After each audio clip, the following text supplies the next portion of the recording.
Sumagot na ang aktres na si Carla Abellana sa kumakalat na balita tungkol sa umano'y secret wedding niya.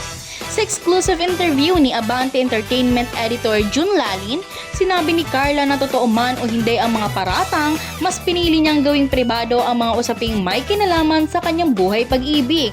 Pakasal ka na raw. Ano ba totoo? Well, honestly, I refuse to admit or I refuse to deny naman po whatever it was. Talagang tinignan ko. So, wala pa, pero hindi engaged.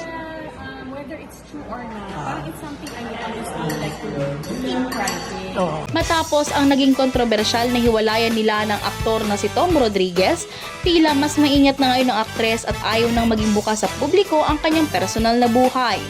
Ipinunto rin niya na kung sakaling may dapat malaman ng kanyang mga tagahanga o publiko, sa kanya mismo manggagaling ang anunsyo. Matatandang kumalat ang chismis tungkol sa umano'y engagement ng aktres sa isang chief medical officer ng pribadong ospital sa Quezon City. Ang naturang doktor ay dati raw niyang high school sweetheart. Sa ngayon, nananatiling tahimik si Carla at pinipiling umiwas sa ingay na showbiz habang mas pinahahalagahan ang kanyang peace at privacy.